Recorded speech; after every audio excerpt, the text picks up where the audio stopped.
Bonjour, c'est Cindy et bienvenue sur Rose Pro. Aujourd'hui, on se retrouve ensemble pour comprendre comment vous pouvez visualiser et partager vos devis avec vos clients et personnaliser l'affichage de votre devis. Lorsque vous avez généré votre devis, vous avez ce petit bouton en haut à droite bleu Visualiser et partager.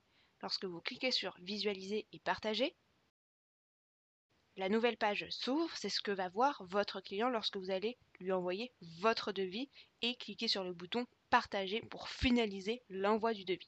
Avant ça, vous avez la possibilité donc de gérer ce que voit votre client. Vous pouvez gérer le prix, décider ou non d'afficher les prix des catégories, d'afficher les détails des prix, oui ou non, afficher la tarification détaillée, oui ou non, et d'afficher la marge détaillée, oui ou non. Vous pouvez aussi gérer les détails de l'élément, afficher la quantité, unité et coût, oui ou non, et les informations de l'élément. Enfin, au niveau de l'approbation, vous pouvez aussi gérer la signature électronique et approuver par ligne. Vous avez donc la possibilité entre ces trois options différentes pour gérer l'affichage et ce que voit votre client lorsque vous allez lui envoyer le devis final. Si on descend un peu plus bas dans les éléments de votre devis, étant donné que nous avons auparavant dans approbation approuvé les éléments de votre devis par ligne, on voit juste ici que le client aura la possibilité donc d'approuver les éléments par ligne ou non.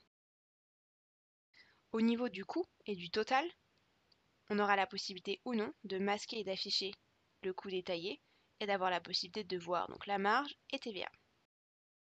Au niveau du règlement, si vous avez effectué des échéances de règlement auparavant, votre client aura donc un aperçu sur les échéances de règlement.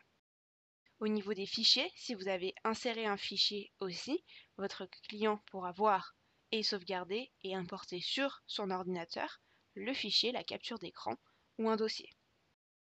Au niveau des mentions légales, votre client pourra aussi retrouver vos mentions légales. Au niveau des mémos, la même chose. Et enfin, au niveau de la signature, lorsque vous avez activé la signature électronique, à ce moment-là, votre client pourra signer électroniquement votre devis. Une fois que vous avez géré ce que voit votre client ou non, il vous suffit juste de cliquer sur le bouton en bleu juste ici présent, partager. À ce moment-là, vous retrouverez automatiquement des informations préenregistrées à partir des informations du client que nous avons auparavant, comme l'adresse email, mais à tout moment vous pouvez décider de la supprimer ou alors d'en rajouter une nouvelle. Au niveau de l'objet, l'objet est déjà préenregistré, mais à tout moment, par la même occasion, vous avez la possibilité de rajouter du contenu. Concernant les éléments de l'email, vous avez aussi la possibilité de supprimer certains mots, certaines phrases, ou alors d'en rajouter, ou alors de revenir à partir de vos modèles d'email, retravailler et ajouter votre modèle. Vous avez la possibilité d'activer et de recevoir une copie par email, et finalement de l'envoyer. On voit automatiquement que le devis a été envoyé juste ici. Vous avez par la même occasion en plus la possibilité de copier le lien de ce devis. Une fois copié, si vous ouvrez une nouvelle page sur votre ordinateur et vous copiez-collez le lien, vous aurez donc la possibilité de voir ce que voit votre client lorsque vous allez lui envoyer le devis. Le client pourra donc à ce moment-là valider des éléments ou alors les refuter. À un moment donné, s'il se trompe, il a aussi l'occasion de pouvoir revenir en arrière et d'approuver finalement les éléments.